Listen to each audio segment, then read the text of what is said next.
Hello my friends and welcome to another pick a card reading. I hope you're all doing really well. It's really good to have you here. I really appreciate all of you that are still subscribed to me and are following the card readings that I'm doing. So thank you to all of you. I'm really grateful for your donations, for your requests to do readings. It really helps me along the way. So I just want to say that I love you all and I'm really appreciative of you. So today's reading is a really interesting reading because I've been watching a few films recently. One in particular called Tenet, which is about time, or basically it has the function of time as quite a strong premise within the film. So I decided to do a reading that would reflect that kind of theme. And I thought about what timeline are you currently traveling on? And how can you change it if you want to? If you don't want to, then you can disregard that part of the reading. But I just thought it was interesting to explore. So I really wanted to see what the cards wanted to say. So you've got 3 piles here to choose from. Pile 1, which is this peach selenite.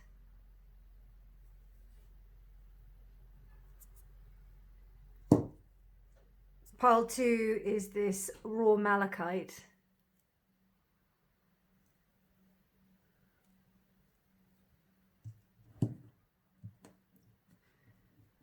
And pile 3 is this amber calcite. So pile 1, pile 2 and pile 3, you've got these 3 piles to choose from. What timeline are you traveling on at the moment? What timeline are you currently traveling on? And how can you change it if you wish to? So pile 1, pile 2, pile 3, timestamps will be in the description box below, and I'll see your reading. Bye. Hello, pile 1, and welcome to your reading. So, what timeline are you traveling on? And how can you change it if you wish? How you can look forward in there, in that timeline, and see what's coming for you. And how you can change that kind of essence of traveling that timeline. I think with tarot, what we do as readers is we look at timelines. This is how I define tarot readings to people that don't watch tarot readings. And what it is looking at a particular line of possibility and whether or not you choose to walk on this line or whether or not you choose to change it. With tarot, you have the opportunity to be able to change it. You can see it and you can change it. That's why I love it. And I just thought that was really interesting to juxtapose against this film that I'd seen, and the themes were in there because it really floored me and deeply inspired me. So let's have a look at what card will begin your journey on this timeline, or begin telling us what your journey is on this current timeline. Wow, that's so cute. Dog. Okay, can you see we've got all these beautiful... I love these cards so much. And I'll put them down in the description box below. So we've got the element of... Oh gosh, I always forget. I need to have them written down. So this is the symbol of fire, this triangle here. And then we have the number 18, and then we also have the planet of Jupiter here. And it had dog. Now... And the number 10 we've also got here. Now, because this is the Lenormand, I don't often read them upside down, but something's telling me to read it upside down. And also with this peach selenite, we've got this element of fire that's available, but peach selenite also gives me a very loving, warm embrace. I don't know if there's something in your life right now that you are not embracing in a loving way. I don't know if there's something that maybe you used to be loyal to, and you used to be you used to feel a certain sense of loyalty and dedication and warmth towards, and then now that's waned. And I don't know if that's because of what's happened in the past, of what has occurred. And I mean, when I look at these paw prints, I don't really see anything threatening, but I do see almost like a disinterest more than anything. And because selenite is such a gentle stone, and then this is like this peach selenite, it's almost like there's been maybe a slight disdain towards something that you used to truly value within your own life. It feels like it's a completion of something. So it feels, because of the number 10, and also we've got the number 9 here as well. 1 + 8 = 9. It feels like we do have the number, the number 10. We do have the number 10, which means completion. But also what I will say is that this symbol here is now turned into the water symbol. So before it was fire when it's upright, which means that there's kind of like light, ignition, and motivation towards this. But then when it's reversed, it's kind of water, so it's more passive. And maybe there's an element of you allowing your emotions to get in the way, rather than you actually just being a little more pragmatic and, dare I say, dogmatic in that kind of sense of approaching this thing. So, you know, I think there's a reason why you've come to this reading, for you to kind of identify why, you know, what is kind of there for you on a timeline. What is your timeline wanting to speak to you? What is it wanting to say to you? And what are the messages? Because there's also a theory that, you know, everything is happening all at the same time. You know, nobody can actually really understand the essence of time.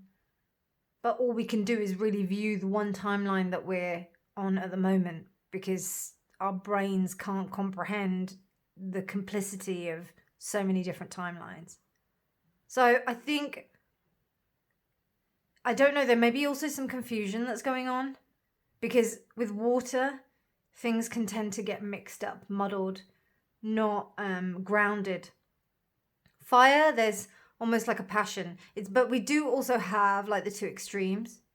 So it's not saying that one is the right way and one is the other. This is just what's happening. And I really want to make that really clear with this reading.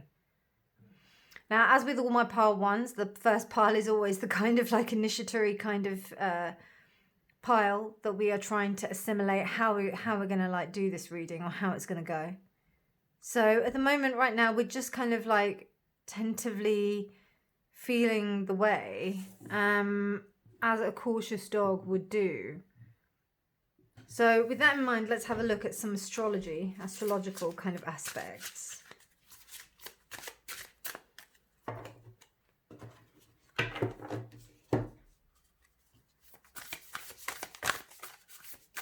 For my pile ones, what timeline is pile 1 currently traveling in, and how can they change it if they wish to? Okay, so Chiron, healer, heal. And again, we've got number 10. This is definitely the completion of a cycle. Okay. I don't know if you think that maybe there's a bit of like deprecation, flagellation, whatever it is, like you feel that you need to go through in order to become a healer. And I often resonate with pile 1, and I definitely resonate with this. You know, if you feel like going through a lot of tough situations is what makes you spiritual, it's only part of it, right? It's also only part of like what makes you a healer. And I don't think that you know, putting yourself through any kind of like unnecessary pain is going to be beneficial, because it's already written and it's already there that you are a powerful healer, or you have some propensity towards healing in a massive way, and also causing healing to those around you by your very presence and by you being who you are. That's what I feel. Pile 1. So, I don't know. There just feels like a disloyalty to oneself here. That's what I wanted to say, but I wasn't sure. And now it's kind of like you may give off this edge or this like image, sorry, not edge, image that you are a healer, but you need to heal from inside first. You need to heal. Now, I think you know that, but also that means celebrating the good side of things. That means celebrating the joyous side of things, being loving and kind and compassionate to oneself as well as everyone else.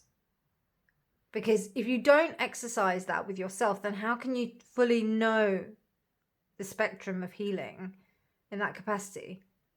On the flip side, okay, I get it. Like, you know, like this is just an ongoing journey. I mean, you know, the whole story of Chiron is about that. You know, he's the eternal healer, but he is essentially desperately damaged himself.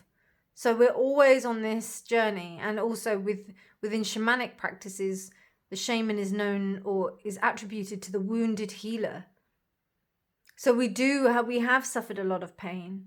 But it's almost like, you know, the ongoing journey of healing and being compassionate to oneself is the compassion that I'm feeling an absence of here. And in order for this timeline to really fulfill its potential, or to be able to, or even for you to change it, I would go as far as there has to be an exercise of compassion that is going on continuously with self.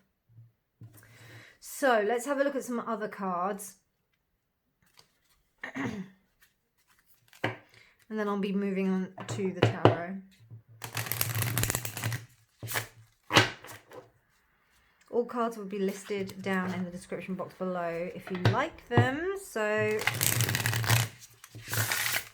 and also if you want to get in touch to go deeper for a private reading, you can do. But I don't know about now. It's getting pretty deep. Okay, so we've got Destiny and it's reversed. And then we've got another one. We've got Square and it's reversed. So, I mean, Square is quite similar in palmistry as it is to astrology. It's this idea of a block, but it's not a block that it's almost like an affliction that we're born with, but essentially you have to ride the affliction in order to fulfill the potential of self. It's really important for you to understand that your flaws are actually your strengths. And I think that there's a bit of a lack of that going on here. And I mean, that would be definitely kind of confirming these here in terms of what I was saying earlier. It's almost like a denial of destiny, because there's this sense where, and what I'm seeing here more so is this 4-leaf clover. So it's almost like a bit like shooting yourself in the foot. When there is an opportunity for you to really embrace your future and to embrace your sense of self and to also embrace how beautiful, you know, what you are, there's a bit of a lack of that. Maybe it's, I don't know why, I'll find out with the cards in a minute. But it just feels like there's a denial of sense, there's just real self, I don't know if it's just not being loyal to oneself, you know what I mean?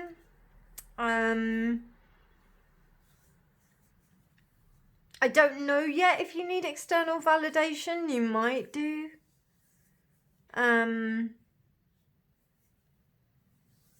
But I also believe that, I also see that I don't think you believe in your own sense of luck and your own sense of purpose and your own sense of self.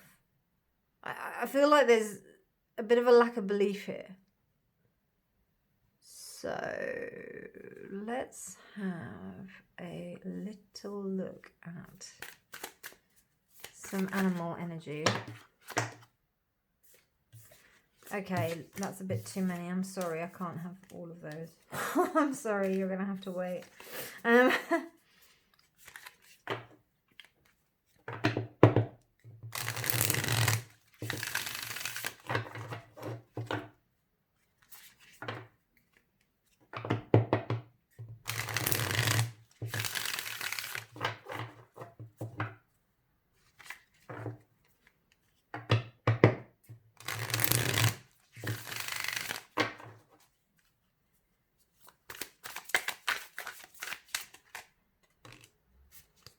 Well,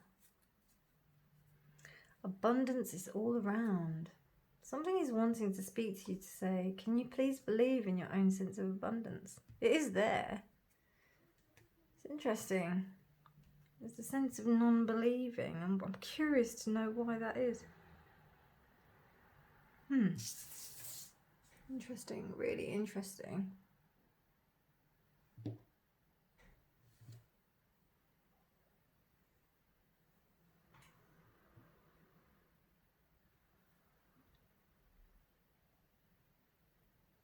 I don't know why, but that reminds me of like a holy cow for like in Hinduism.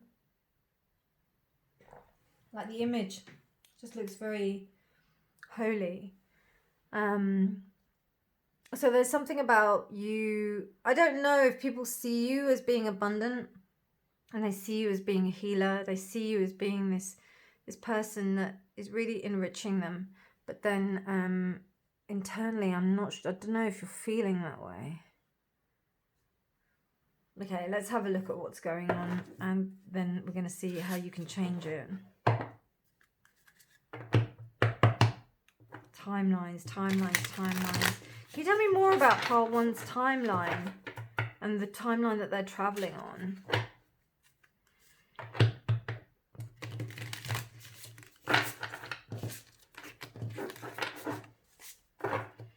Please, can you tell me more about part 1's timeline? The timeline that they're traveling on. Part 1's timeline.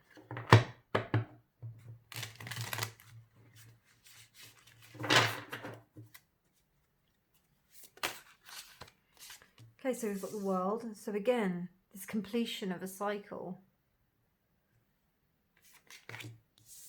7 of Pentacles. Okay. Interesting. The Wheel of Fortune reversed. Okay, I see what's going on. 7 of Wands. So we've got 2 7s. Yeah, we'll go over 5. And the Knight of Swords. Okay, right. Yeah, I get it. So you feel maybe like you've missed out. You feel like you've missed out on some kind of opportunity to do something, or that you know, and it's not that you are doing without, and that you you know, that you've gotten a bad lot, but I think you wanted more. You wanted more for what was going on. You wanted more of a life. You wanted more of what was happening, for what is currently happening in your life.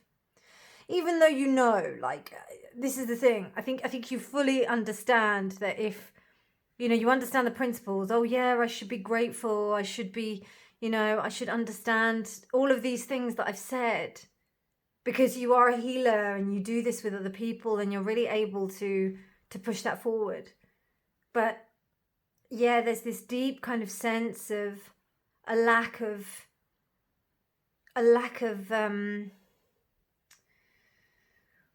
satisfaction.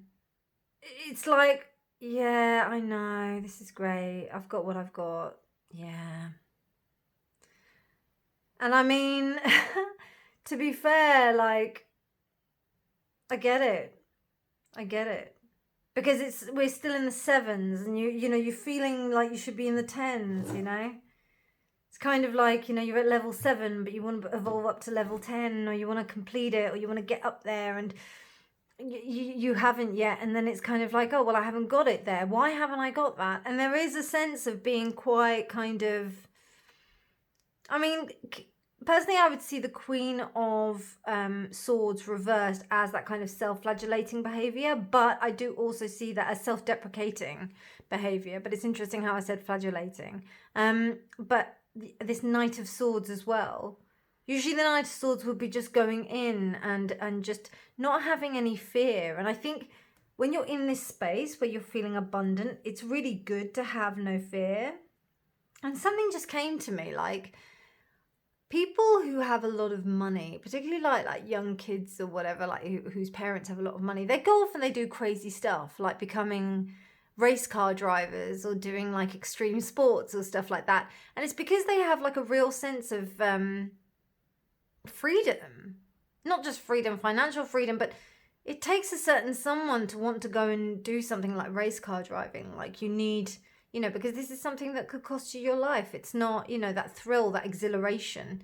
And the kind of bravery to go for that comes from that sense of like security, not just in money, but it's also to do with the sense of self. And here, this is where this is not, maybe you've been hurt previously, maybe something, you know, but there's something here that is stopping you from truly believing what your destiny is. And I think it's probably, with the Seven of Wands, I think it's a sense of maybe past karmic influences that are causing you to step back and maybe take a more cautious approach. And then because of that, that's actually hindering your ability to capitalize upon your destiny. Now, this is quite a, you know, this is a general reading, okay? So it's not, but it is a common thing, even though it's general.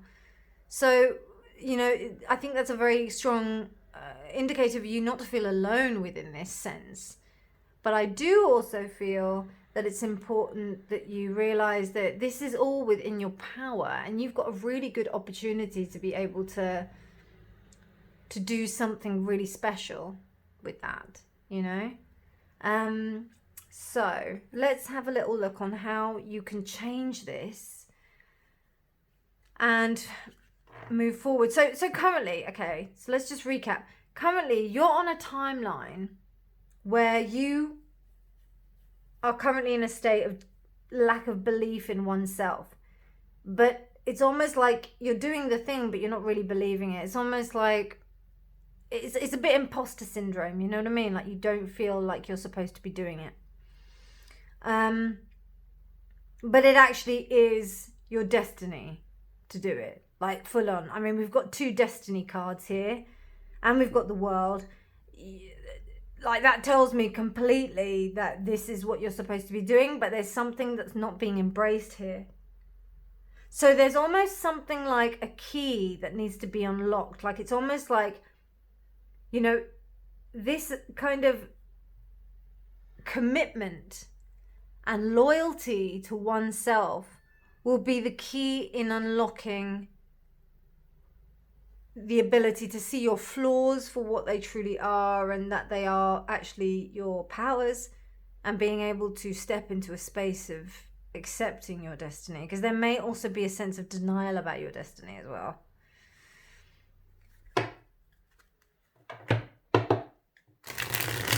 Okay, so let's have a look at how we're going to work through this, and how are you going to re-assimilate the timeline? How you're going to, what point do you need to enter in on the timeline for you to be able to change it? Wow, Ace of Swords, 7 of Wands, love that, it's upright. 4 of Cups, okay, that makes sense. Okay, we've got the 3 of Cups and we've got the 8 of Swords. Okay, right. So the way that you're going to be able to change this timeline is by you being able to understand where you are restricting yourself, where you are holding yourself back, and where you have allowed people around you to disencourage you, to stop you from doing that. Because I think there's a bit of hater talk here, like going on from others. And not only that, there may also be a lack of community that's going on. So you may feel like that there's, you know, that you may, I don't know, I feel there's more of a hostility towards the external situation. So there may be like other healers or people that are doing what you're doing, but there may be some kind of animosity that you're feeling towards them. And not just that, it's vice versa, you know?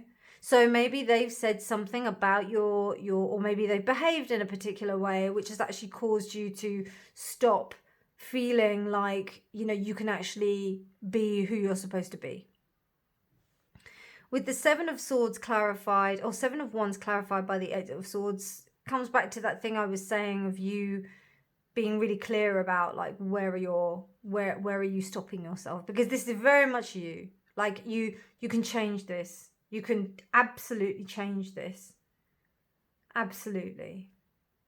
And I will also say that right now is not like this Wheel of Fortune and Destiny reverse also says to me that this is also part and parcel of you stepping into the time that is right for you. It's not about you missing out on the opportunity. I don't think that at all.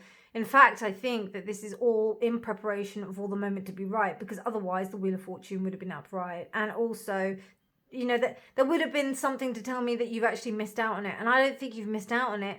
What's happened is that I feel that like basically something is just misaligning on this like timeline. So what you need to do is now you need to close the loop so that when you go back into the timeline, you can actually like fulfill it. Does that make sense? It might not actually.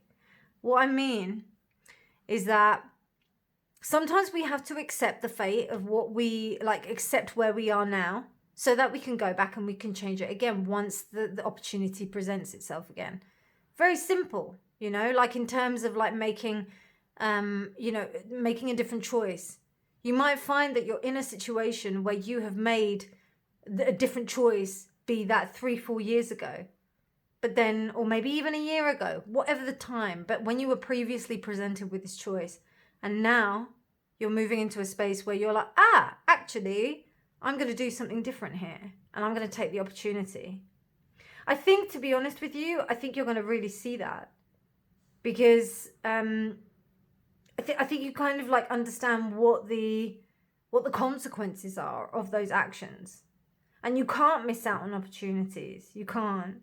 And as I said, I don't think that those opportunities were like, oh, they're missed and they're gone, because that's what kind of led you into this space in the first place.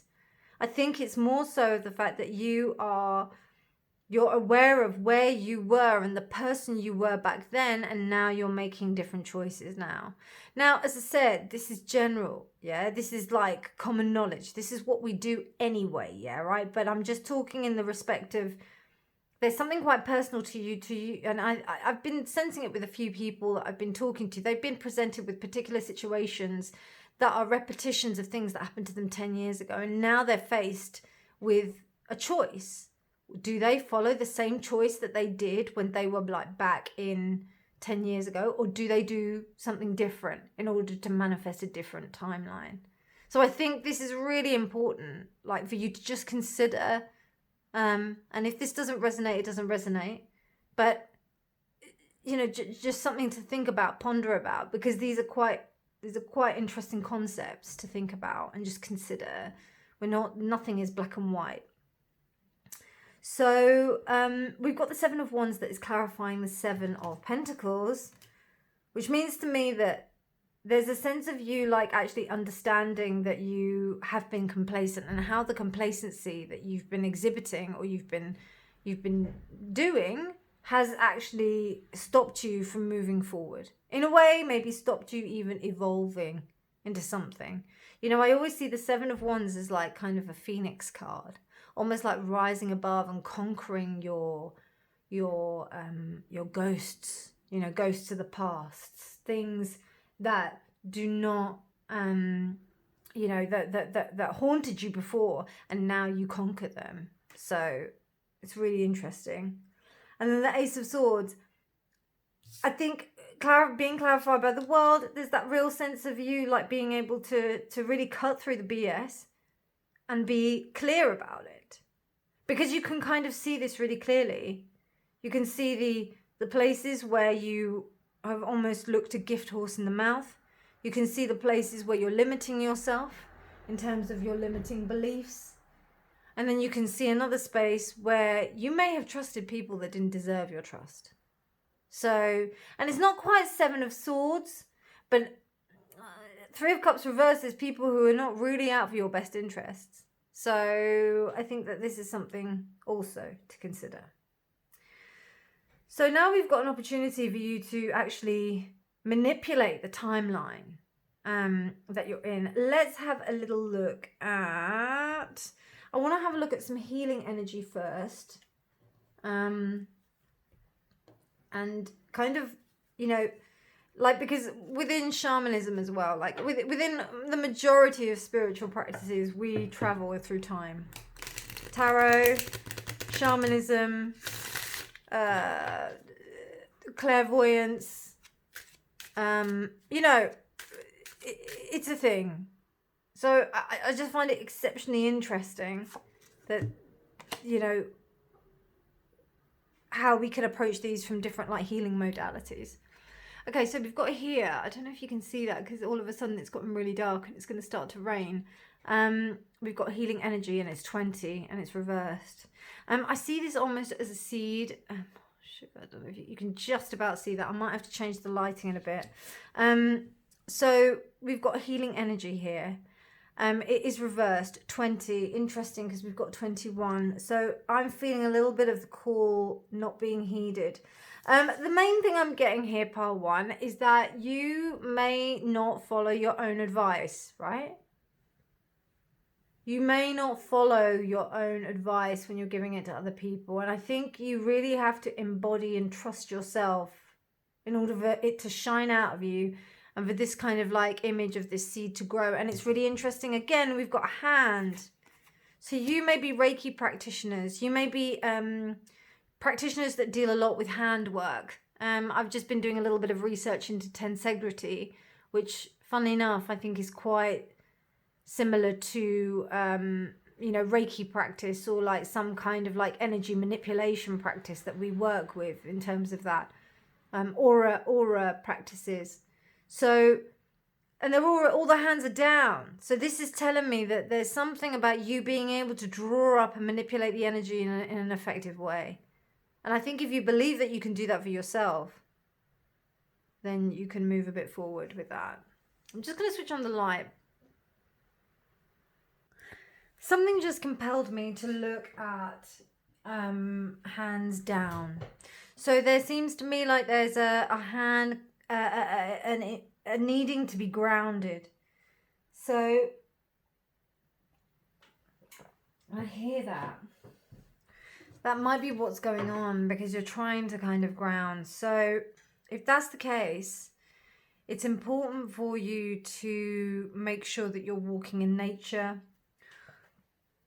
or doing anything that kind of helps you to feel that you're grounded. Any kind of spiritual practice that you want to go to. So yeah, grounding, walking in earth, walking in nature. You know what? Walking in the rain without an umbrella is really grounding. But something that's going to connect you to the earth, okay? I mean, to be fair, like, even if you sit by a fire outside, like a campfire, because I'm thinking about the element of fire that we need here, but then you need some kind of connection to the earth. So we've got physical body, root chakra. Okay, exercise. Exercise is also a really good opportunity for you to ground. And connect also, even if you're like, doesn't matter what gender you are, but connecting to your inner empress is going to be very important. And that's the way you do that. And like that grounded empress squat or goddess squat is very good in yoga for you to connect to the ground and the root, but also feel like you can kind of spring up into action. Okay, so I'm going to pour a little bit more astrological elemental energy. Wow, March moon. Okay, so I want you to take the opportunity to think about March, not only this March, but March, like last March. The time of this reading is in February.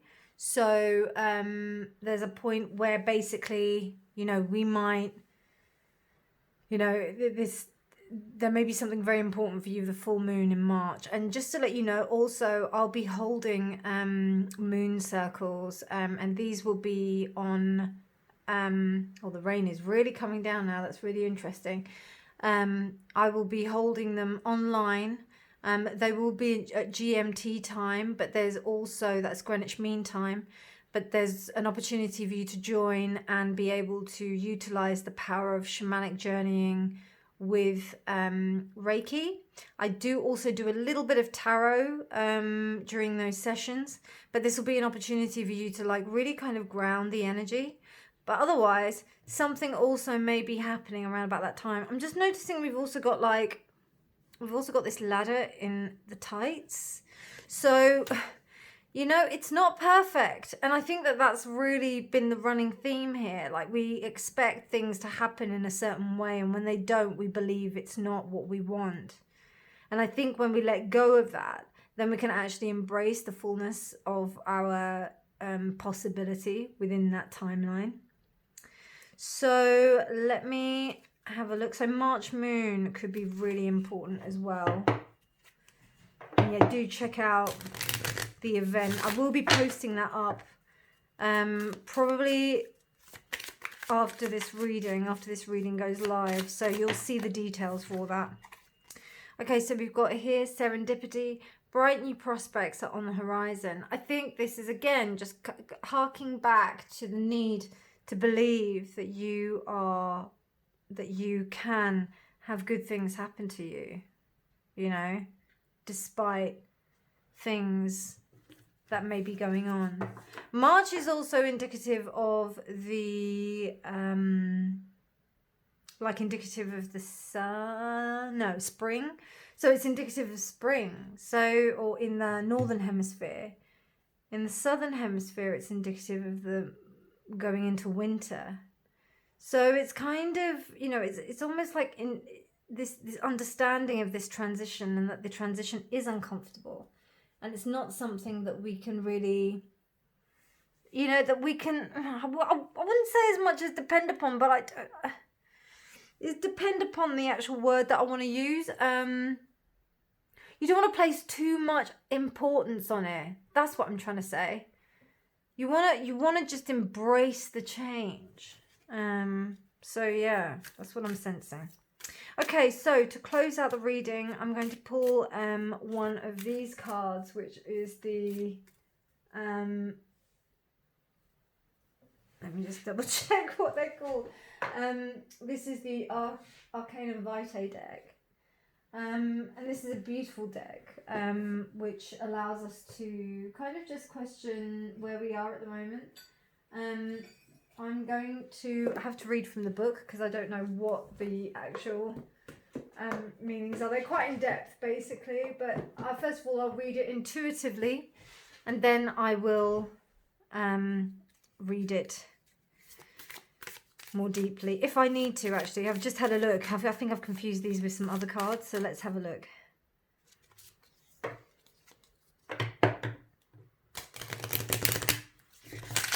And the card that popped up as well was time, so that's really interesting. Okay. No, I don't think I'll need the book for these, actually. Okay, right.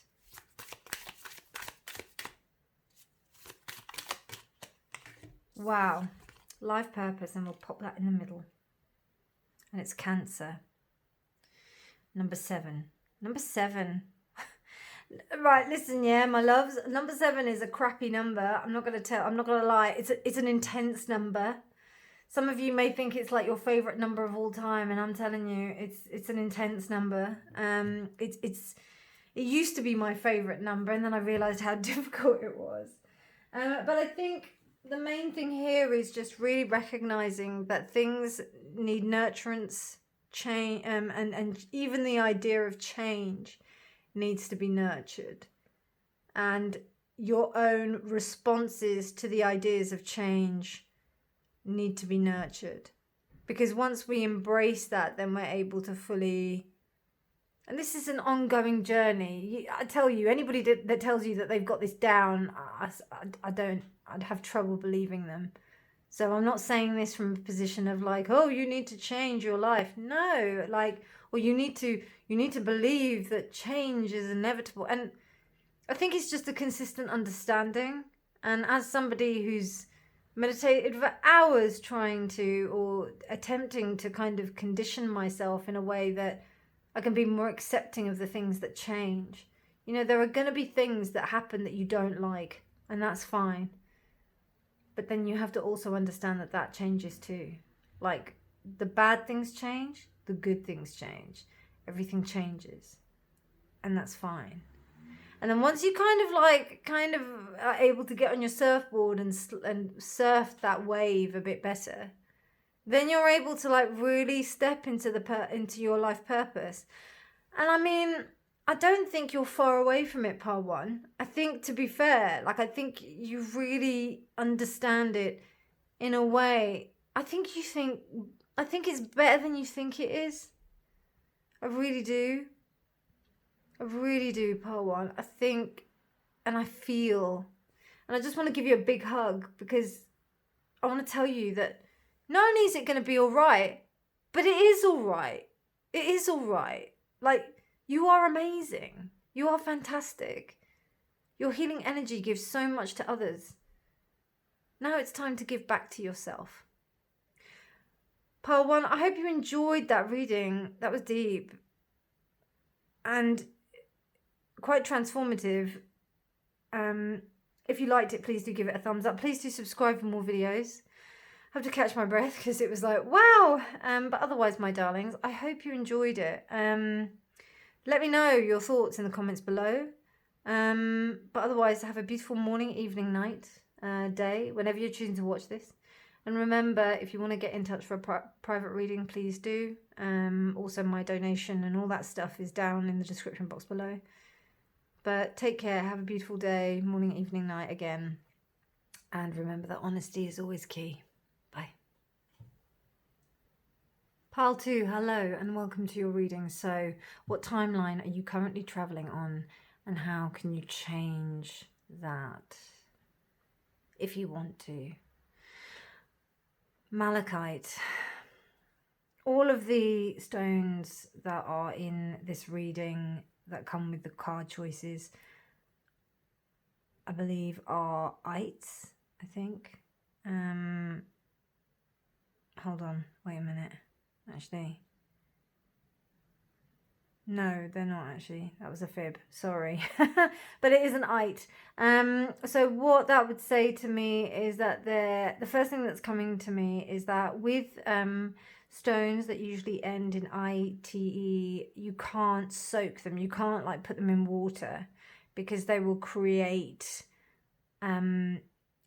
not only will they dissolve, but they usually also, they're quite dangerous. So this would become toxic if you were to put it in water. Excuse me.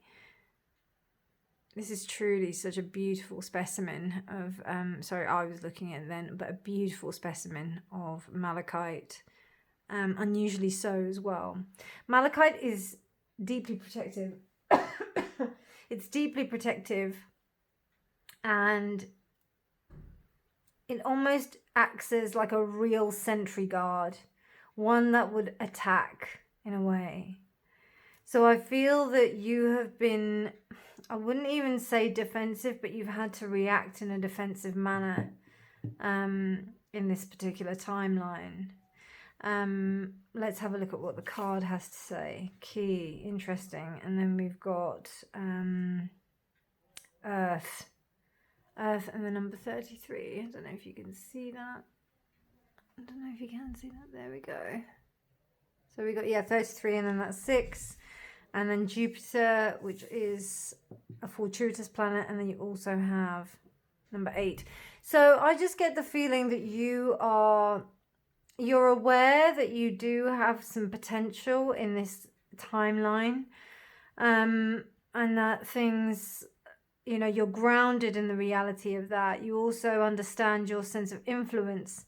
But with the number 33 being a master number, and then we've also got 8, there's a sense of you kind of still in the process of, you're not quite the 9 or the 10, but there is still this sense of actualization. I just noticed actually we've got the diamond here. So that's also indicative of wands. So that would be kind of fire. Is it fire? Yeah, I think so, because it's unusual. Like when it comes to cartomancy, normally we would think of like diamonds as money, right? But yeah, it's a bit weird in cartomancy. I think the diamonds are a fire. I think so. I'm not sure. Let me just double check. So yes, diamonds are the element of fire. They do still represent the idea of money, and diamonds being formed in earth, and this kind of substantial material wealth. But essentially they are fire. So that's really interesting with that contrast of earth. So let's have a little look at some of your other cards to have a look at what is this timeline kind of expressing to you right now. There's something about you unlocking something in this lifetime. And also in this, I want to say lifetime, and I keep on wanting to say lifetime, but I'm meaning timeline. Which is really interesting, because, you know, the two can be actually, you know, they can mean the same thing. Because one timeline, one lifetime can mean the same thing. As I was explaining to pile number 1, there's theories, and not just theories. I think they've kind of managed to assimilate that it is truth. But it doesn't surprise me if it isn't. I'd be more surprised. Do you know what I mean? That things happen all at the same time. There is no like finite one timeline that we can travel on, but everything is happening exactly at the same time. So everything is just happening all at once. But then being able to unlock the key to be able to see that, so that you have access to those possibilities, is kind of what's coming through. Really interesting how we have this kind of corridor, and it's number 6, and we do also have 633. You wouldn't normally add it up to that, but because it's a master number, but it's interesting because I thought of 3, I thought of 6 initially, and because it's like the precursor even number to 8, it's just interesting. And then you've also got here 15, which is the devil, but you've also got 6, which is the lovers, and then it's retrograde review, which is kind of, you know, you really are in a period of stasis where you know, you don't know whether or not you're going to be able to see things as they are, and it's almost like understanding what door does this key that you have unlock at the moment. I think that's really important to think about, because I think at the moment you're in a period of stasis. And to be fair, I think the majority of you that are coming to these readings wouldn't be, I think you are in a kind of like state of flux and flow. So you're trying to assimilate, what is this timeline? How can you travel through this? Yeah, I feel like you're trying to fit your key into some kind of locks. You don't know what they are yet. Like you don't know where the lock is. And you don't know where the door is, but you just have this key.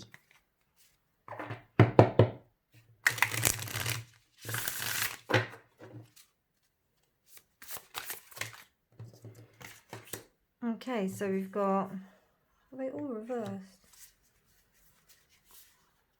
No, they're not. I'm just checking, because I was like, they keep on coming out reversed. So we've got head harmony, and it's reversed. This is indicative of the headline. This is understanding your home, where you kind of come from, how you settle into life. Yeah, okay, right. So maybe you guys are some of you are starseeds. You may not feel, or you may have felt that you're not at home, you know, so there's this sense of being quite on the defense, or not in, no, it's not on the defense. There's a bit of a reactionary energy that's going on, pile 2. So a little bit of like, why is this happening? Or, you know, or maybe it could be that you are someone who, bear with me 1 second. Sorry about that, my friends. I just had some noise downstairs. So I just wanted to make sure it was quiet for you. Yeah, there's this sense of like maybe slightly reactionary energy that's going on. I don't want to say too much more until I know what's going on. Okay, so I just got the vision of jamming keys into locks which don't actually fit. So maybe there's a kind of like trying to make things fit into something, but they're not, and then you're wondering why. Yeah. Beaver. Creating from scratch.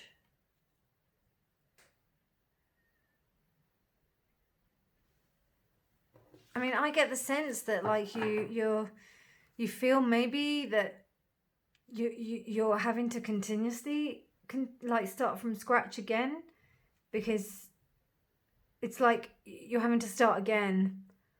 It's almost like you've got this key of potential to unlock this thing in terms of this idea of like peace and harmony within like home or like your life or within this timeline. But it's kind of, you may not even know where to start. And also the idea of starting from scratch may be something that really is daunting for you.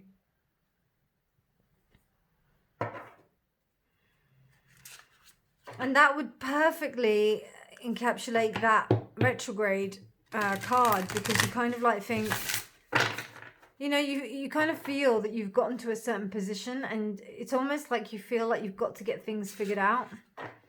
I noticed quite a few people on, say,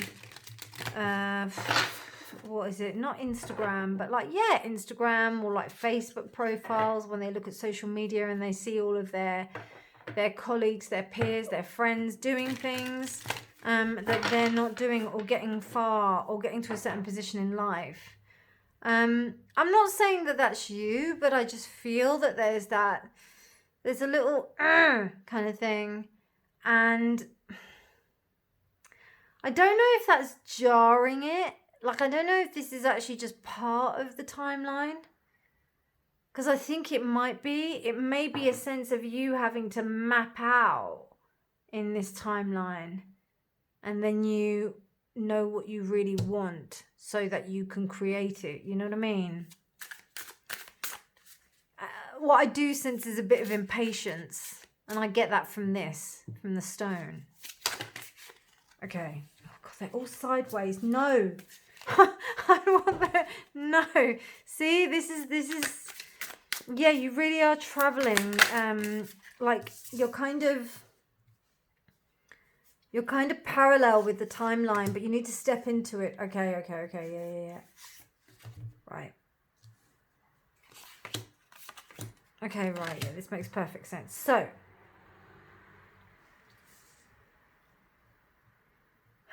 You're in a process of moving on from a life that you believed might be a possibility.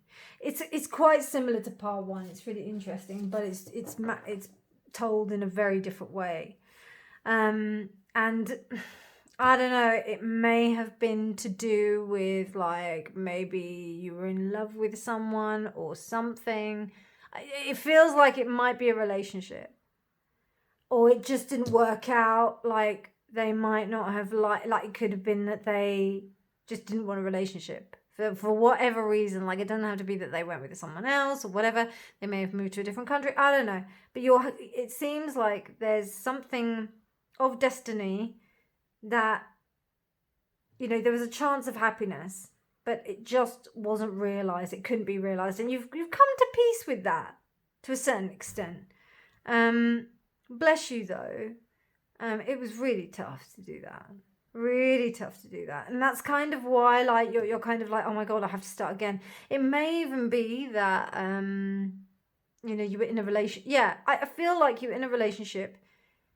I don't know if you were in a marriage. If you were in some kind of like legal binding partnership, I don't think it ended for any kind of whatever reasons it did.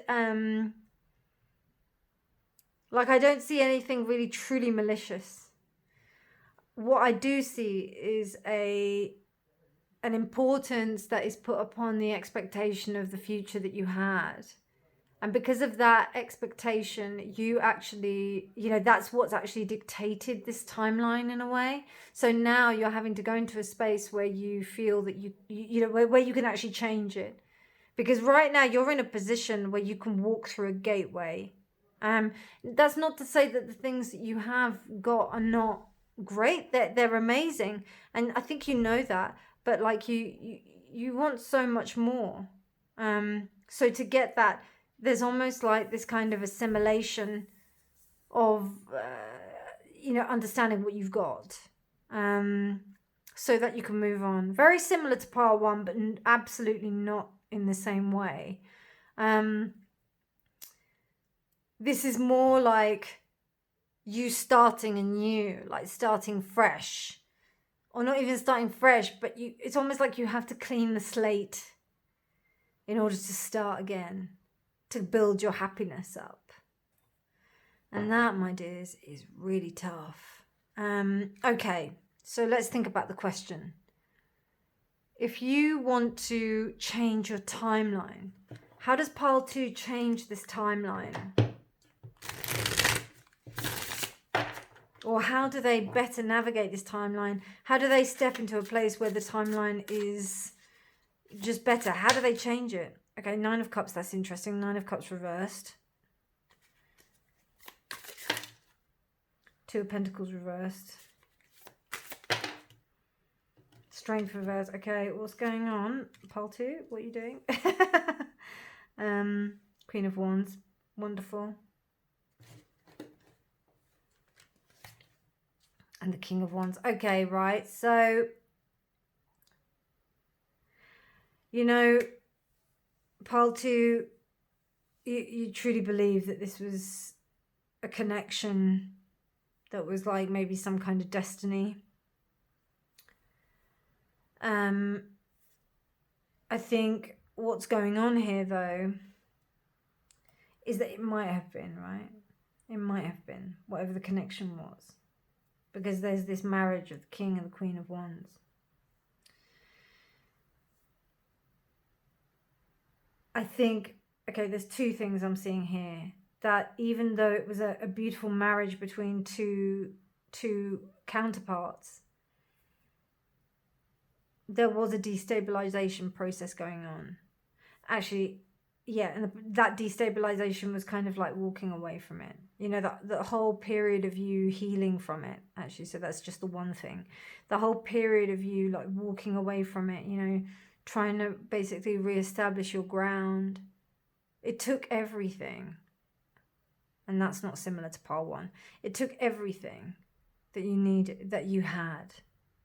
Like, in a way, it completely, this is why we've got this destabilization here, and you feel like you're creating from scratch. Because it's almost like this interaction took away the key that you had to life, in a way. So, for you to traverse this is to understand that this was a wish that didn't come true. And that's what it was. It was a wish. It was a wish. Okay? It was a desire. Once you understand that it's a desire, then that means that you can realize that you can desire something else. You can reprogram it. You have to, in order to change a timeline, you need to have a different trajectory of intention in order to make that change. This is really interesting because this actually falls in perfect line with the actual film that I saw, which is the inspiration to this reading. So there was a definitive outcome, like this was bound to happen. But now there's an opportunity for you to like kind of go back and be able to like help the person that you were cope with what they went through. Because it was inevitable. It was inevitable. It could even be something as tragic as someone passing away. It was something that seemed very unfair, like in the respect of like it's just one of those things. It just happens. Which is really interesting because we're dealing with the world of tarot and time and all of this. The idea of the film I watched, Tenet, is that the thing has already happened. But the thing has to happen in order for you to go back and reassess and do something differently. Because if you didn't have the thing that you wanted to change, then you wouldn't know whether or not to change it. Does that make sense? So it's almost like you understand the part of you that plays the level of expectation, because the wish is very strong here. It was almost like an intense desire. I don't think that's what broke it. I don't feel that's what broke it. I feel it's like something else that broke it. Yeah. But it was the expectation that caused the lack of strength, the destabilization. So in order to fix that, you have to remember, you just have to recognize that, like where you've placed your power and how you can hold your home in your hand again rather than giving it away. Harnessing the heart energy of this stone as opposed to the attacking energy. I don't know if it's defensive. I really don't feel like it's defensive. I feel it's like almost, it may be described as reacting defensively to things generally, but it's more it's almost like a fight response, you know, because of the trauma that's kind of incurred here. And then it's the jamming of the key into the lock and frustration from the fact that you feel like you're having to start from scratch again. Okay, let's crack on because time is cracking on. Okay, so we've got throat chakra, self-expression. You have to talk about it. And we've got number 10 here. And 1 + 9, 19. 19 is also the sun. Is it the sun? Yeah, the sun. So I think if you're not receiving any kind of therapy or anything like that, go do it. Because you need to talk about it. You need to like express yourself. You need to express the sense of difficulty that you're going through. Because it's really important for you, Pearl, too. Okay, so we've got also feminine energy, 17. It is reversed. I will take it reversed. It just fits in there. Blue also is very feminine. I would say go for a swim. Do things that connect you, like talk. Do things that would really connect you deeply to your feminine energy. And particularly like high priestessy energy, because I'm feeling cold here.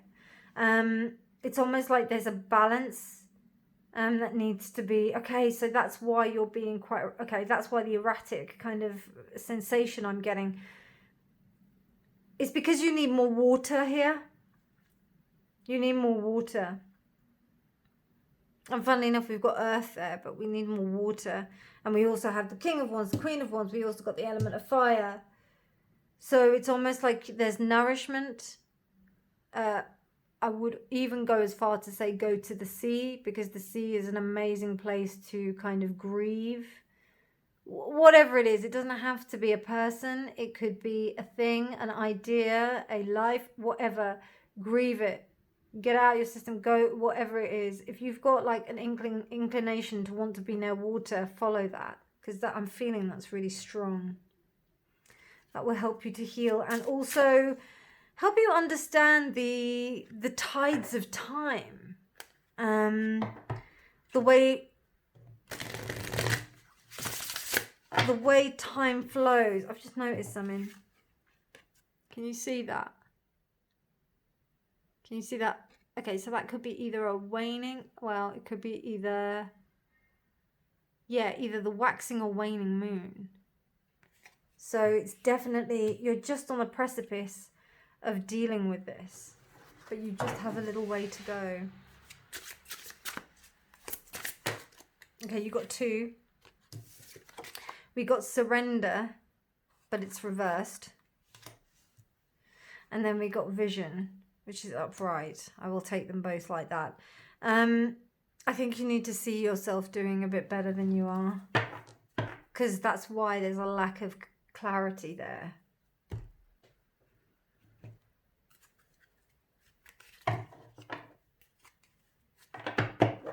So in order for you to change this timeline, you have to envisage the timeline that you want.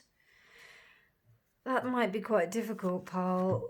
That might be difficult. That's why it's really important for you to like express yourself and vocally. I really feel like talking to someone would be really good. The Griffon, honor and good luck. You've got no like. This is good. It's a good indication for you to kind of move forward in this direction. And it will be all right. Honestly, pile 2. I know it's tough because you're kind of like not feeling if you're going here nor there, but it will work out. You just have to believe it, really. Sacred space. Okay, and it was reversed. I will take it upright, but I will also mention the idea of sacred space.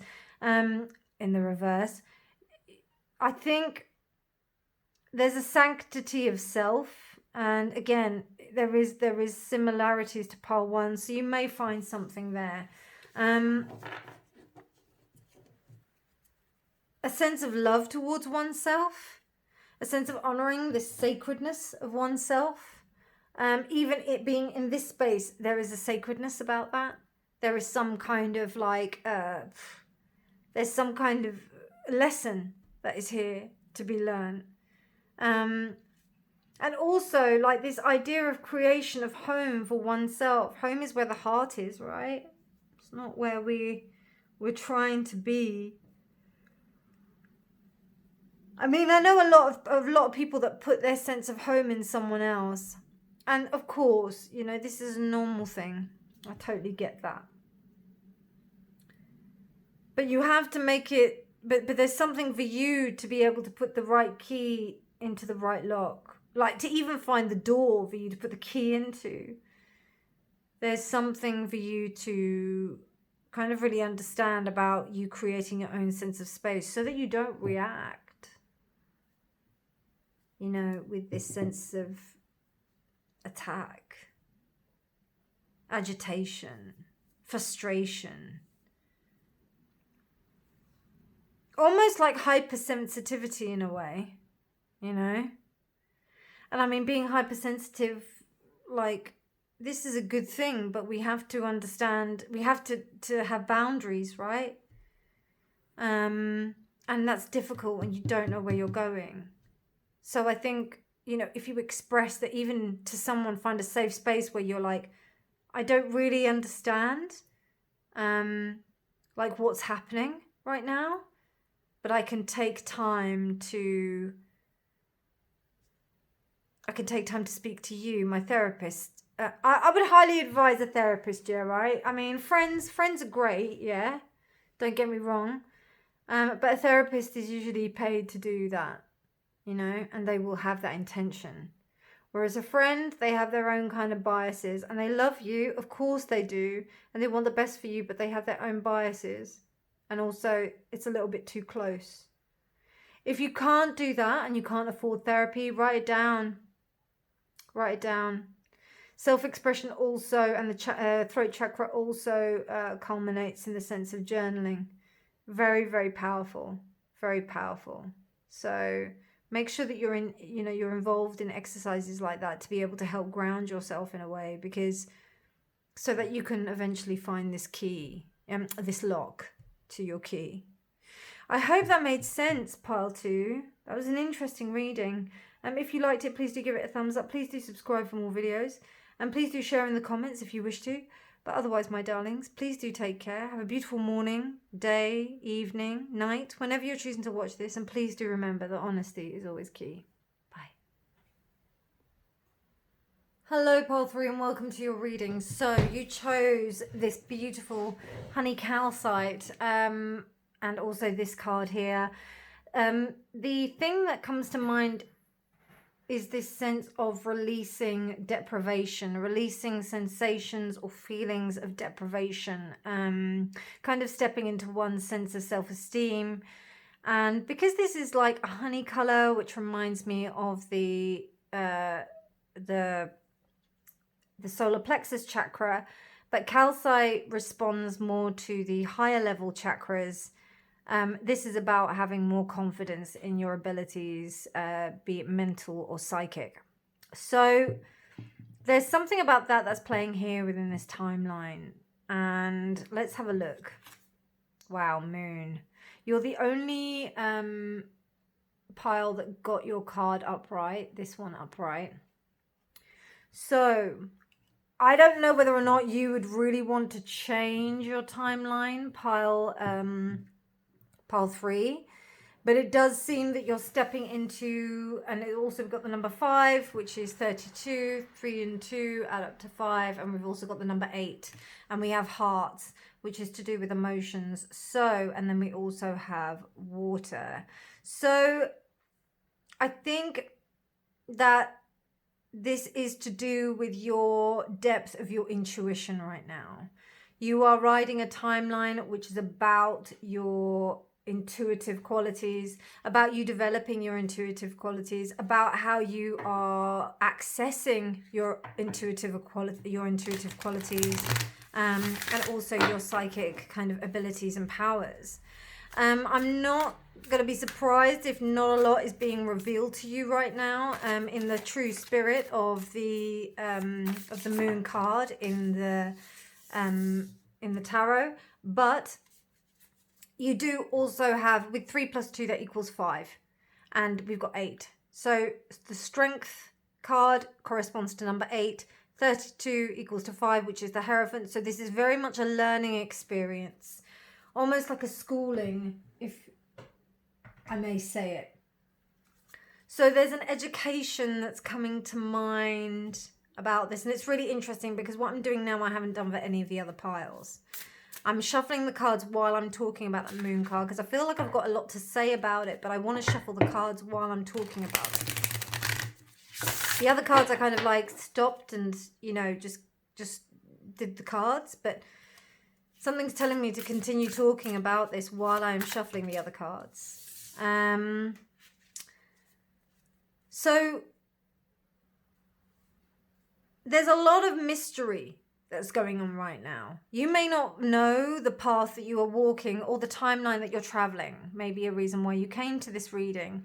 But there's something that's telling you to follow your instinct and to follow your gut in a way that probably has never been done before. I'm just also noticing the backs of these cards. This is why I was told to do this.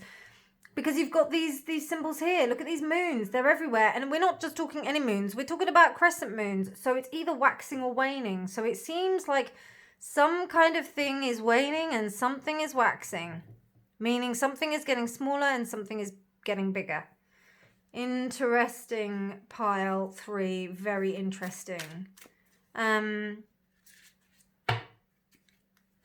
it's also interesting because just before I took a break in between the readings to kind of have a cup of tea and just to decompress. And like I came across some music that was very passionate. It almost like invoked an immediate response in my like somatic, in my body.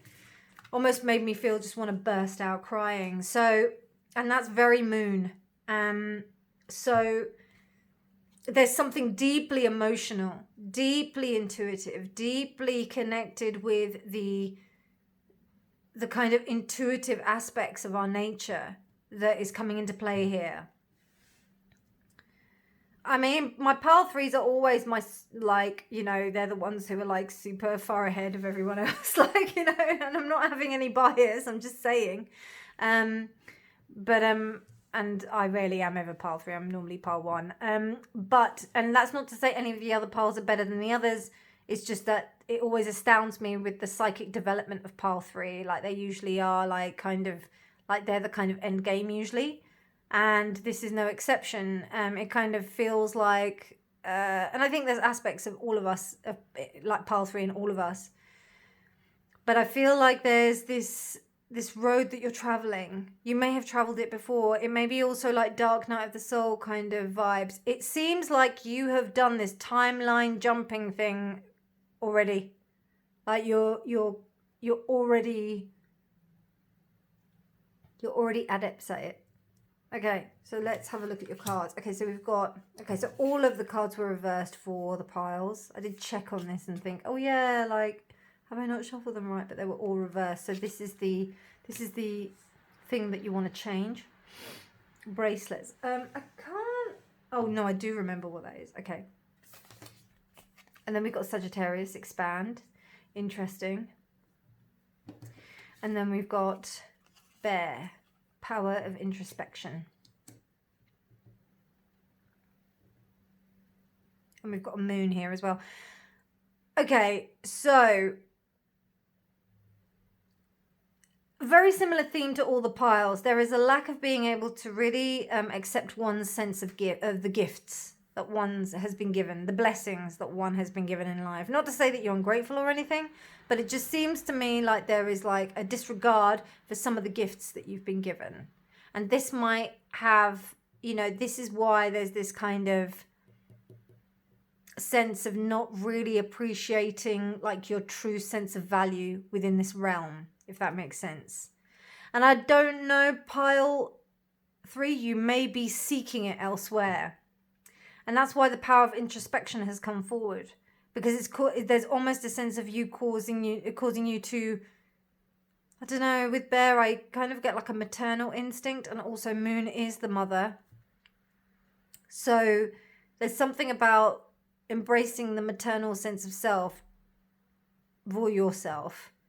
And Sagittarius is about you expanding beyond that. It's also a very male sign.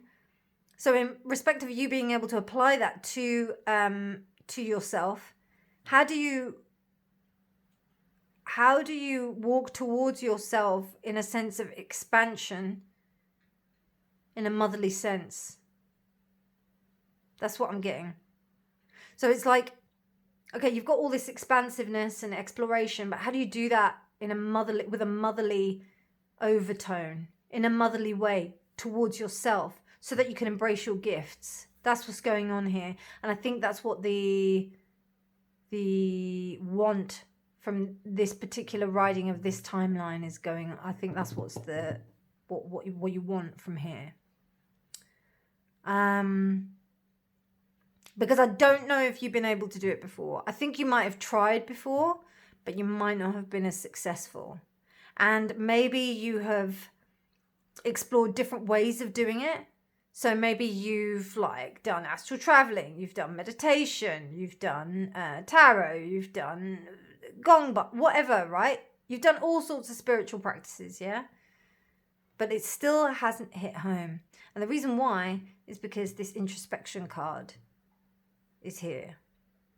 Now, as someone who's worked with many different types of meditation, I tried so many for all my life. And then it wasn't until like my mid-30s that I started to discover a particular type of meditation that worked for me. So it's really important that you explore like different types of meditation until you find the one that fits, that you can maintain a consistent practice. And this one I've done for almost the last 9-10 years. And it's something that has unlocked all of my spiritual gifts. So I think it's really important to look at how you're looking at yourself. And are you looking at yourself with a sense of kindness? I'm actually just reminded, right? I'm about to enlist on a 20-day silent meditation retreat. So basically you do that for 20 days. You're in complete silence. And believe me, that's the easiest thing. And with that, like, your teacher has to interview you to make sure that you're qualified, that you're available, like that you really are ready to do that 20 days. Because sometimes some people can just go off running and screaming, really, because they just can't face themselves. So she asked me, she said to me, "Are you sure that you're ready for this?" And I was like, "Yeah, I definitely believe I'm ready." And because I've been considering it for almost, 4 years to do this course. And she said, just make sure that you're being really kind to yourself, because sometimes we can be really, kind of hard on ourselves for not achieving a certain level of perception or being able to maintain the sense of discipline. And I've been through that, so much so that my brain actually stopped working. I wouldn't meditate anymore.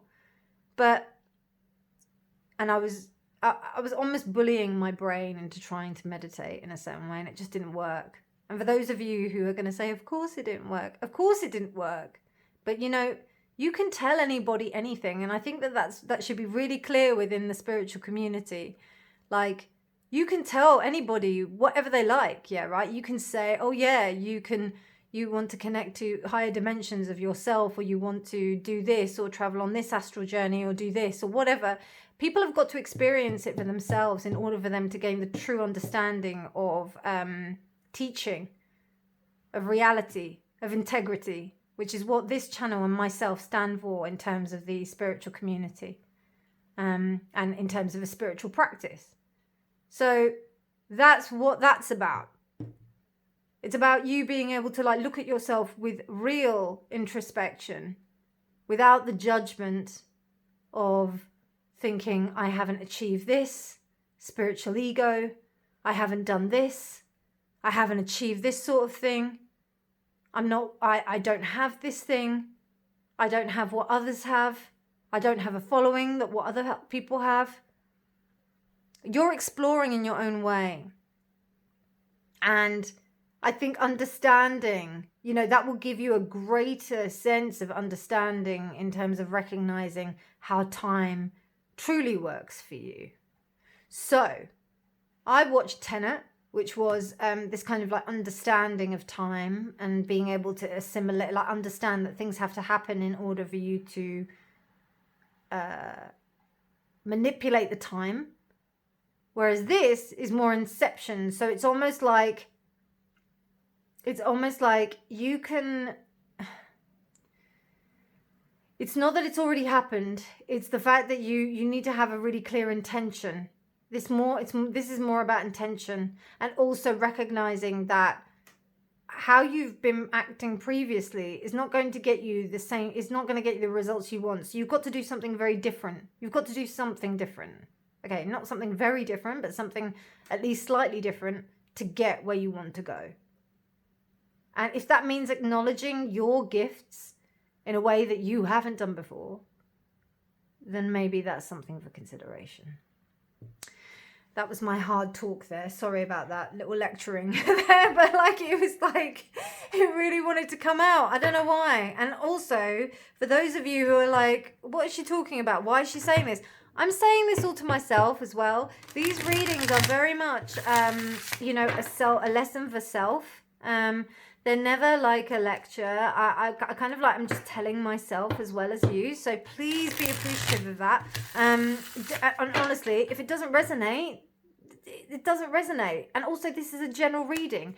If you want something more personal, get in touch with me and we can talk about something more personal. And that will be even more direct. But whereas if you go for something that's general, like a reading on YouTube, it's going to be general. It's not going to be specific. So just be aware. I love you. I love you loads. Okay. Okay, right. So let's see how we're going to adjust this timeline. And the reason why also I think that came out then is because you guys are adepts, yeah? You guys are you're at the top of your game. You're at the top of your game. You're not no TikTok witch or some beginner. You're like healers, manifestors. You're real light workers. Okay, maybe it's wrong of me to assume, but assume that people that come to my readings are at a high level, because I love you all and I think you're amazing. And I don't think that you would be able to tolerate my sense of being able to do a tarot reading if you weren't at a certain level. because others need like more mollycoddling. They need like more kind of like, what do they call it on Tarot Tube? They call it hopium. Do you know, do you understand what I'm saying? Okay, so we've got the Six of Cups reversed. We've got the Ten of Pentacles upright. We've got the Two of Swords. And then we've got the Nine of Wands. My solar plexus is hurting as well. Like, it's hurting. There is something that is challenging your power. Okay. Yeah, okay. Wow, the Star. And then we've got Death reversed. Okay. So your reading is truly a special one because things are happening very differently in your reading, pile.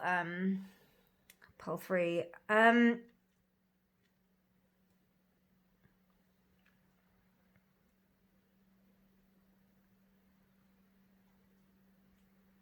You're trying not to repeat the past. I mean, like, that's really general, okay?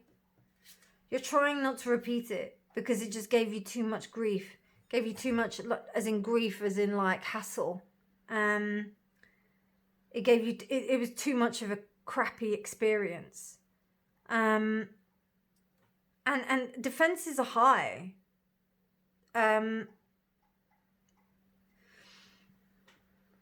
Pile 2 might be quite good for you to watch.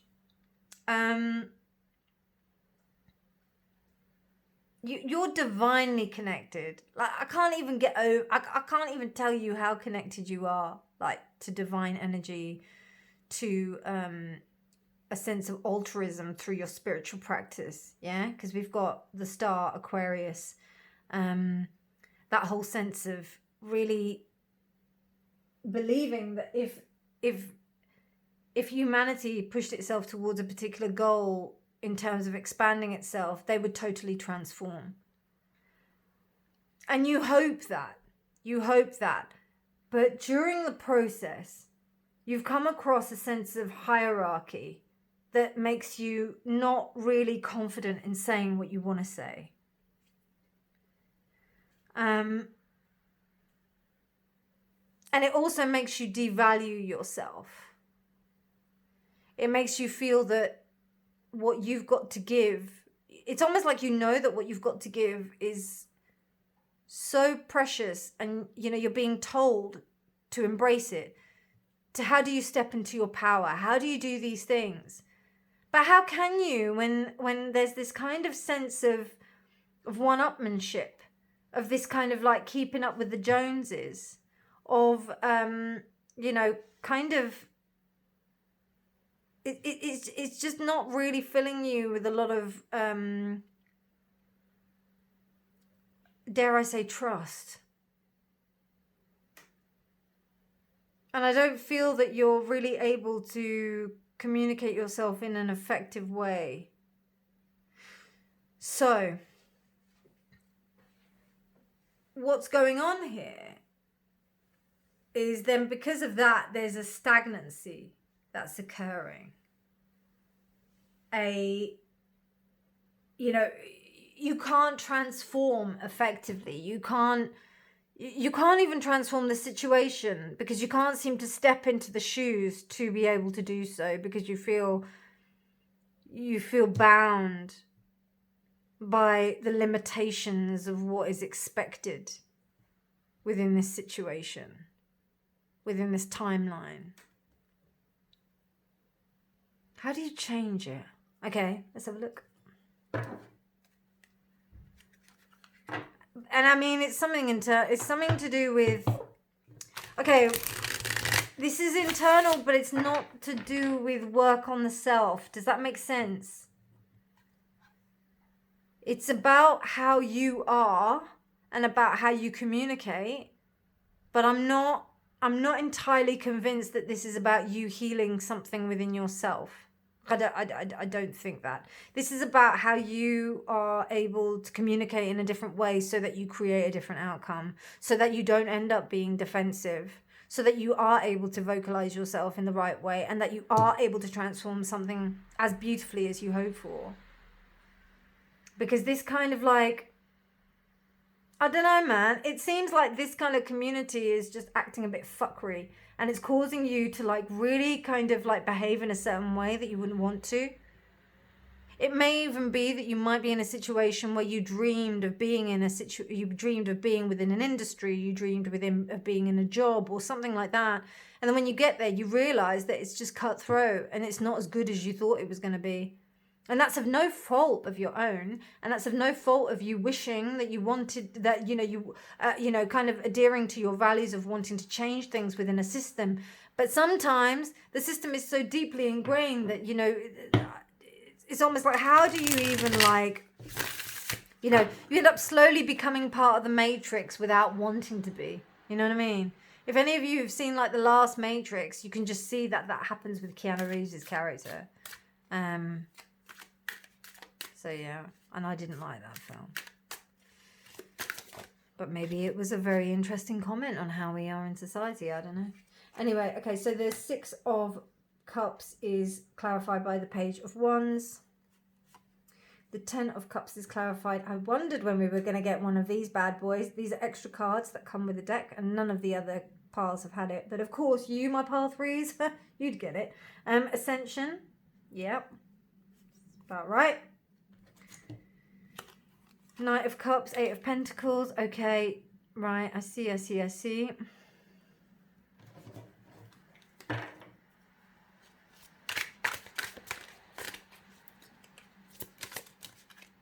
Thank you. 7 of Cups, yes. And the Hermit reversed. Oh, wow. Okay.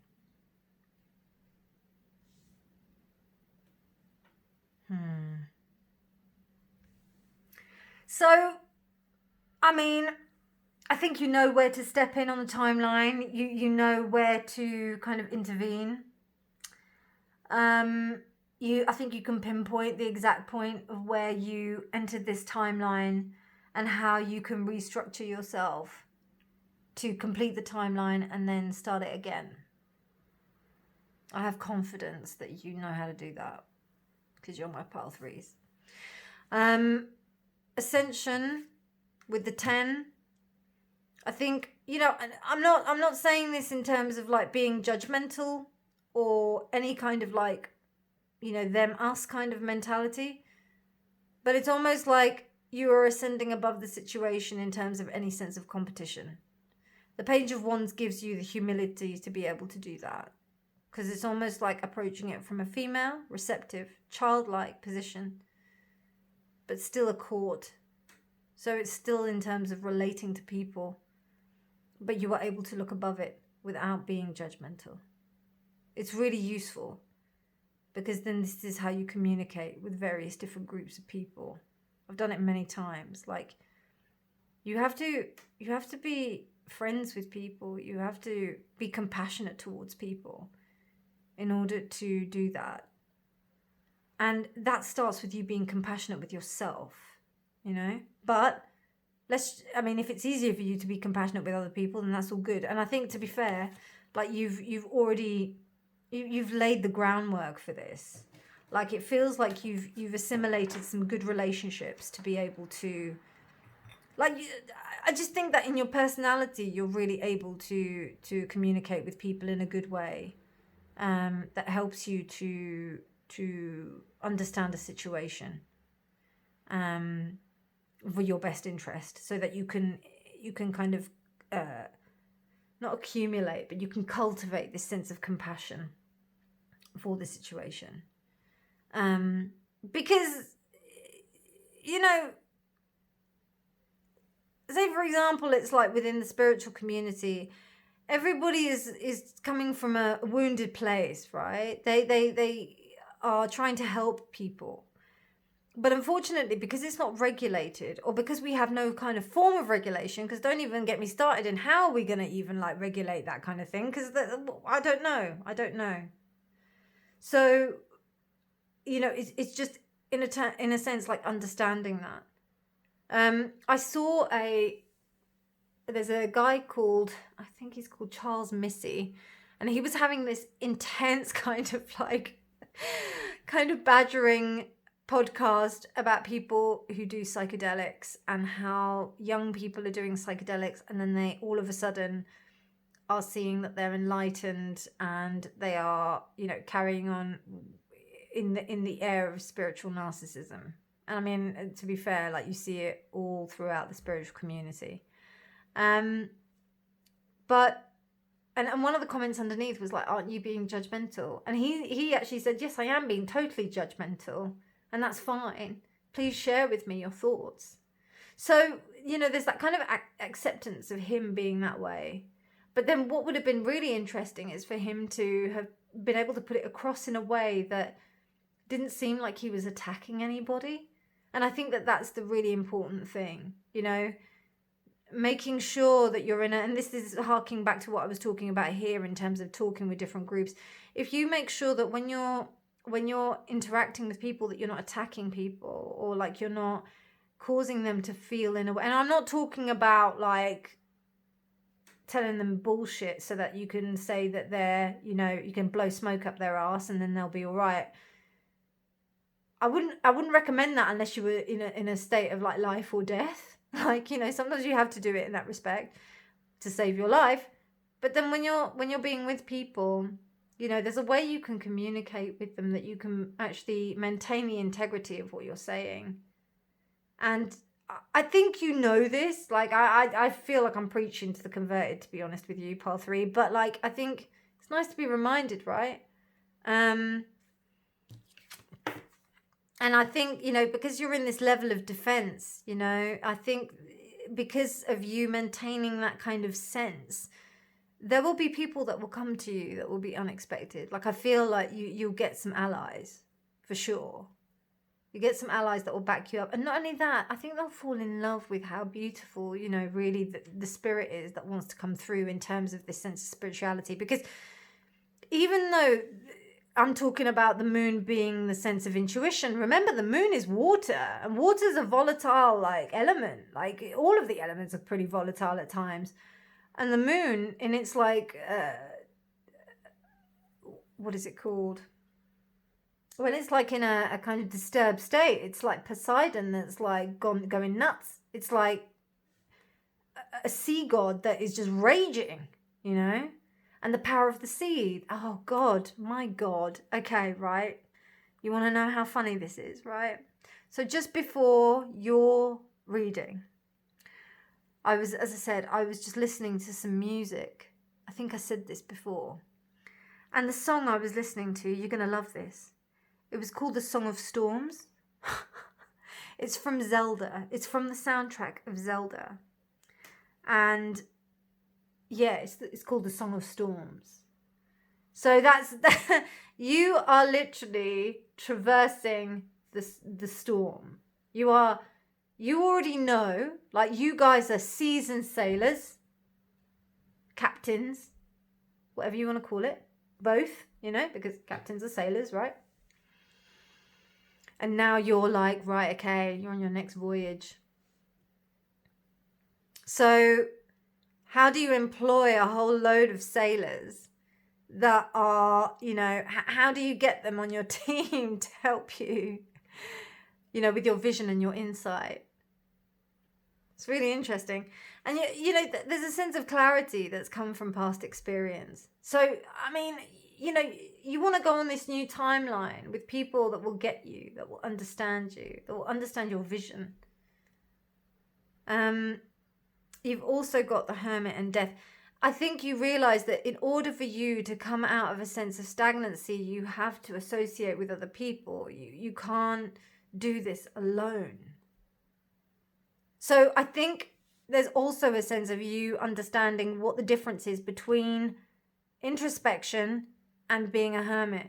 Like, they're not the same. They're not the same. Like, being a hermit is one aspect of the introspection. It's not being it's not like just going into a cave and doing whatever you're doing and staying there and then thinking you're going to come out and interact with like humanity like they're just like, you know, like it's nothing. You have to train yourself to remind yourself of how to interact with humanity, and you can do it. Like, I mean, King of Knight of Cups, like that's the most beautiful thing. I think someone will in a way rescue you, I feel. Even though you're like seasoned and you don't need rescuing and blah, blah, blah. You will have someone that rescues your heart a little bit and helps you to feel okay and contained within that Song of Storms. God, I hope that made sense, because I don't know what I was talking about. Right, okay, so let's have a look at like... that was deep. Wow, okay, so we've got personal power, solar plexus chakra, love that.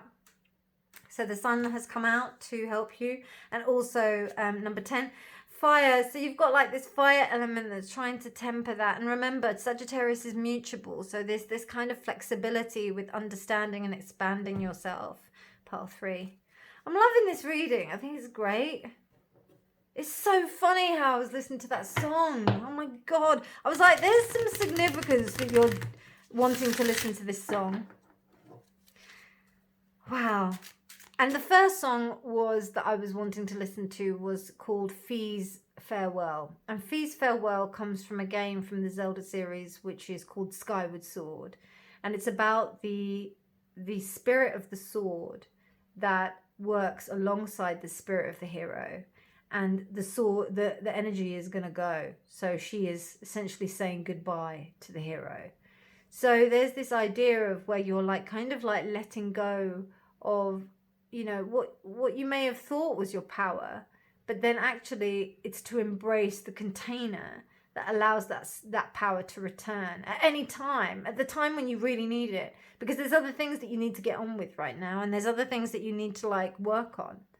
So, and then, you know, there's this storm that comes through the Song of Storms, and it's almost like, because he doesn't fight, like the protagonist of these games doesn't really fight. Like the Song of Storms doesn't really occur while he's fighting with the sword.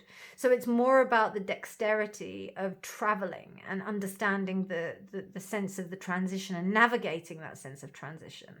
So I don't know, that's what I'm getting from this. I could be wrong, but yeah. Anyway, and look at that masculine energy. There is a lot of masculine energy to counter this female energy that's going on. So very much about this sun as well, which I felt like solar plexus, but calcite, it's female. So it's something about you being able to balance the energies. But not in a lover's sort of way, in a way that like you're almost on a seesaw. So you're almost like compensating. And that's why I keep on saying, you guys are seasoned sailors. You know this. So you know, like, if the ship is tipping that way, you need to put your weight on that side so that you even out the boat. It's like that kind of thing. We don't have temperance. We don't, I think, hold on. Do we have the 2 of Cups anywhere? No, we've only got the 2 of Swords. So it's interesting, actually, because 2 of Swords would say to me that your mind is what does this more than anything. Your mind, you know, it's the power of your mind. Venus. Wow. Okay. So because we've got 7 cards here, I'm going to have to do it like this. So I apologize there. Pile 3. I think you've got to really remember the beauty of this. So almost like the beauty of the journey and the expanse of the journey, and how you personally are like interacting with this, how you are, you know, seeing the waves and understanding the waves and just riding the waves. Because and the first thing that's coming here is the smoke I'm seeing from this. There's this sense of like indulgence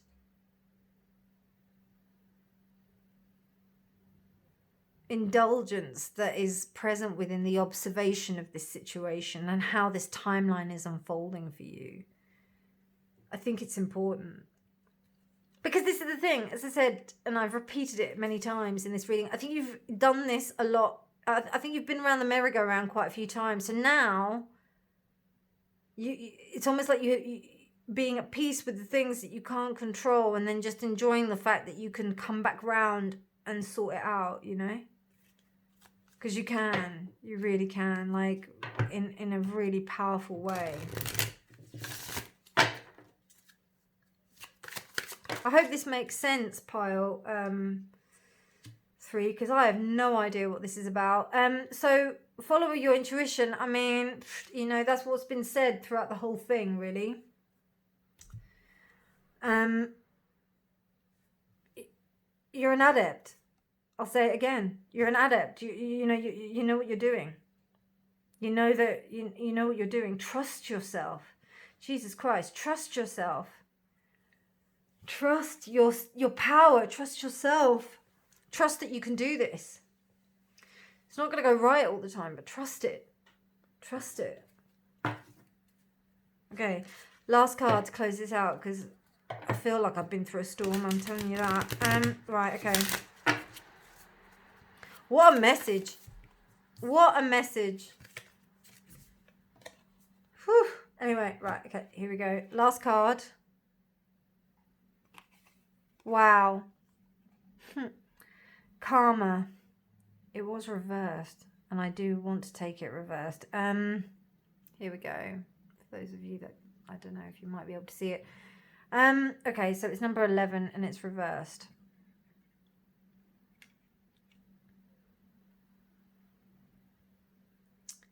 Okay. Only take this if this resonates, but I think that some of you have the power to readjust the karma. Yeah. That's the sign of a true magician. I mean, the way sometimes it appears, like, doesn't necessarily mean that it is like it could be just a very small action that doesn't seem that big at all, but because we partook in that action, it readjusts the level of karma, and that's what I saw there. Like, I don't see this as negative or positive karma. I see this as you readjusting the karma.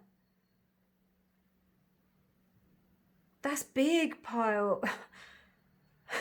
I'm blown away. That's big, pile 3.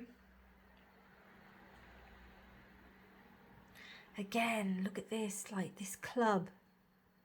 Clubs are to do with air. You know, like the club, like hearts upside down represent, like they look like clubs, right? You got hearts here. And then look, you've got another club here. So hearts are like kind of like yeah, they're air. They're the swords. So, and there's the only kind of 2 that you got is the 2 of swords. So this is why there isn't an imbalance. There isn't an imbalance of karma. This is about you readjusting it. This is about you readjusting, like you actively readjusting the balance of karma. And I don't know if it's like, I think it might be for other people as well. Like, I really feel like your decisions and your actions, they have a really big difference on other people, because it's almost like a tipping point as well. Like, there's the book The Tipping Point by Malcolm Gladwell that talks about how there are certain groups of people that follow a certain trend, and then all of a sudden that will be the trend that someone follows or someone does. And I was talking to a friend of mine who believes that she's one of those people. It's happened to me as well. Like, I've done certain things, and then all of a sudden they're in fashion, or everyone's doing it. And I'm sure you have as well, at certain points where you've listened to some kind of music or something, and maybe that's been in fashion, or maybe you've always liked a certain item of clothing, food, whatever it is, but you've almost been like part of that tipping point kind of like collective that helps society to move into that new phase. And I think that that's what's happening here. So yeah, something to think about, pile 3. And remember, these readings are all general. So, like, this is actually, in a way, it's working on a collective. This is actually very suitable. Your reading is very suitable for the collective, because it works on a collective kind of level. Whereas the other 2 readings that were slightly more personal, pile 1 and pile 2. So if you want to go deep, maybe you might find something there. But what a powerhouse of readings. Loved it. Loved it. I hope you enjoyed it as much as I did. If you liked it, please do give it a thumbs up. Please do subscribe for more videos. If you want to get in touch for a personal reading, my details are down in the description box below. But otherwise, I hope you have a beautiful morning, day, evening, night, whenever you're choosing to watch this. And please do remember, my friends, that honesty is always key. Bye.